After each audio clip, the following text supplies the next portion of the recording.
कभी सोचा है कि एक बहुत ही साधारण सा हैंड जेस्चर, मतलब बस उंगलियों का एक पोस्चर, हमारे दिल की सेहत का राज हो सकता है? आज हम एक ऐसी ही बहुत पुरानी, एक प्राचीन मुद्रा के रहस्यों को समझने वाले हैं। इसका नाम है अपान वायु मुद्रा। पता है, इसे हृदय और लंबी उम्र की मुद्रा भी कहते हैं। तो चलिए मिलकर इस कमाल की चीज को एक्सप्लोर करते हैं। सोचिए, योग के पुराने ग्रंथों में इसे क्या नाम दिया गया है?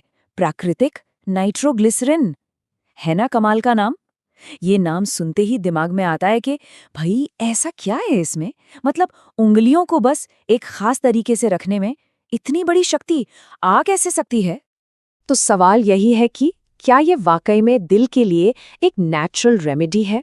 आज हम इसी बात की तह तक जाएंगे, देखेंगे कि इस मुद्रा के पीछे का साइंस क्या है और इसके फायदे सच में है भी या नहीं।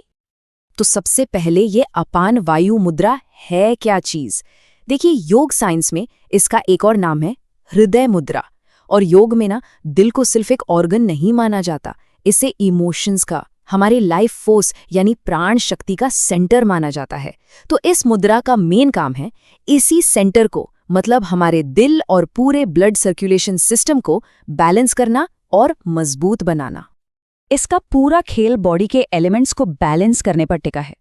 योग में माना जाता है कि हमारी हर उंगली एक एलिमेंट से जुड़ी है। तो इस मुद्रा में होता क्या है? हम इंडेक्स फिंगर, जो कि वायु तत्व है, उसे मोड़कर अंगूठे यानी अग्नि तत्व के बेस पर रखते हैं।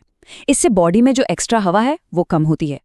फिर मिडिल और रिंग फिंगर यानी आकाश और पृथ्वी तत्व, इन्हें अंगूठे के टिप से मिलाते हैं। बस ये कॉम्बिनेशन शरीर में एलिमेंट्स का एक ऐसा पावरफुल बैलेंस बनाता है जो स्ट्रेस और दिल से जुड़ी दिक्कतों में फौरन राहत देने का काम करता है। चलिए, ये तो समझ लिया कि ये क्या है, पर अब सवाल ये उठता है कि इस सिंपल सी लेकिन इतनी पावरफुल मुद्रा को किया कैसे जाए? क्योंकि सही तरीका जानना बहुत जरूरी है, तभी तो पूरा फायदा मिलेगा, है ना? तो चलिए अब स्टेप बाय स्टेप समझते हैं कि इसे करना कैसे है। ये 5 बहुत ही आसान स्टेप्स हैं जिन्हें कोई भी कहीं भी कर सकता है। ओके, तो बहुत ध्यान से देखिएगा। सबसे पहला स्टेप, आराम से कहीं भी बैठ जाइए। अब अपनी इंडेक्स फिंगर यानी पहली उंगली को मोड़कर अंगूठे के बेस पर लगाइए, ठीक है? इसके बाद बीच वाली और रिंग फिंगर, इन दोनों के टिप्स को अंगूठे के टिप से हल्के से जोड़ दीजिए। हाँ, और छोटी वाली उंगली को बिल्कुल सीधा रखना है, उस पर कोई टेंशन नहीं। और बस आखिरी स्टेप, अपनी आंखें बंद कीजिए और अपना पूरा ध्यान अपनी सांस पर ले आइए, जो अंदर आ रही है और बाहर जा रही है। अच्छा, अब सवाल आता है कि इसे कब और कितनी देर तक करना चाहिए। तो देखिए, बेस्ट रिजल्ट्स के लिए इसे रोज 15 से 30 मिनट करने की सलाह दी जाती है। अगर आप सुबह करते हैं तो ये आपको दिन भर के लिए एक शांत और फोकस्ड स्टार्ट देगा। और वहीं अगर रात को सोने से पहले करते हैं तो ये बॉडी को रिलैक्स करके एक गहरी, अच्छी नींद के लिए तैयार कर देता है। ठीक है, तो करने का तरीका तो पता चल गया, पर वो जो शुरू में बात हुई थी, नेचुरल नाइट्रोग्लिसरीन वाली, उस दावे का क्या? उस पावर को समझने के लिए अब हमें थोड़ा मॉडर्न साइंस की तरफ देखना होगा।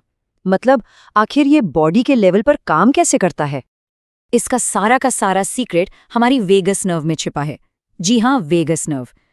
ये हमारे शरीर की सबसे लंबी नर्व है, जो हमारे ब्रेन को सीधे दिल, फेफड़ों और डाइजेस्टिव सिस्टम से जोड़ती है। असल में ये हमारी बॉडी के रेस्ट और डाइजेस्ट सिस्टम की बॉस है, और ये मुद्रा सीधे इसी वेगस नर्व को शांत करने का काम करती है। और सोचिए, जब वेगस नर्व शांत होती है ना, तो बॉडी में एक चेन रिएक्शन शुरू होता है। ये हमारे पैरासिम्पैथेटिक नर्वस सिस्टम को एक्टिवेट कर देती है, जिसे रिलैक्सेशन रिस्पॉन्स भी कहते हैं। इसका नतीजा, दिल की मसल्स रिलैक्स होती हैं, आर्टरीज में ब्लड फ्लो बेहतर हो जाता है, ब्लड प्रेशर और एंजाइटी अपने आप कम होने लगते हैं, और तो और बॉडी की ऑक्सीजन को यूज करने की कैपेसिटी भी बढ़ जाती है। कमाल है ना? तो इन सब फिजिकल चेंजेस का मतलब क्या है हमारी ओवरऑल हेल्थ के लिए? मतलब साफ है, इसका असर सिर्फ दिल तक ही नहीं रहता, बल्कि ये हमारे पूरे के पूरे सिस्टम के लिए फायदेमंद साबित होता है। तो चलिए अब एक नज़र डालते हैं उन सभी हेल्थ बेनिफिट्स की पूरी लिस्ट पर, जो सिर्फ इस एक मुद्रा से मिल सकते हैं। और ये लिस्ट सच में काफी इंप्रेसिव है। देखिए, हार्ट और सर्कुलेशन से जुड़ी प्रॉब्लम जैसे हाई या लो बीपी या दिल की धड़कन का ऊपर नीचे होना, उसमें तो ये मदद करती ही है। लेकिन साथ ही ये मेंटल और इमोशनल लेवल पर भी काम करती है। मतलब एंग्जाइटी, पैनिक अटैक्स, स्ट्रेस, इन सब में कमी लाती है। और इतना ही नहीं, माइग्रेन जैसी दिक्कतों में भी ये राहत दे सकती है, क्योंकि ये स्ट्रेस कम करके सिर में ब्लड फ्लो को बेहतर बनाती है। अच्छा, क्या इसके असर को और भी ज्यादा बढ़ाया जा सकता है? बिल्कुल, कुछ बहुत सिंपल टिप्स हैं जो इसके इफेक्ट को कई गुना बढ़ा सकते हैं। इसके लिए 3 बहुत ही असरदार टिप्स हैं। नंबर 1, रोज कम से कम 15 मिनट ताज़ी हवा में चलिए। इससे बॉडी में ऑक्सीजन लेवल बढ़ता है। दूसरा, खाने में बहुत ज़्यादा ऑयली, नमकीन और भारी चीज़ों को अवॉइड करें, क्योंकि ये सब दिल पर एक्स्ट्रा प्रेशर डालते हैं। और तीसरा, साथ में कोई सूदिंग, हीलिंग म्यूजिक सुनिए। ये मन को शांत करके इस मुद्रा के असर को और भी गहरा कर देता है। और जब म्यूजिक की बात चल ही रही है, तो सोर्स मटेरियल में 2 खास ऑडियो फ्रीक्वेंसीज का भी जिक्र मिलता है, 528 हर्ट्ज और 639 हर्ट्ज। इन्हें हार्ट हीलिंग और लव फ्रीक्वेंसी के नाम से जाना जाता है। माना जाता है कि इन फ्रीक्वेंसीज को सुनने से मन और शरीर पर एक बहुत ही गहरा, शांत करने वाला असर होता है, जो इस मुद्रा की प्रैक्टिस को और भी पावरफुल बना देता है। और आखिर में इस पूरी बातचीत को एक बहुत ही पावरफुल एफर्मेशन के साथ खत्म करते हैं।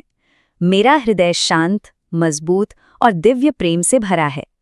ये सिर्फ एक लाइन नहीं है, ये एक फीलिंग है जिसे इस मुद्रा को करते हुए अपने अंदर महसूस किया जा सकता है।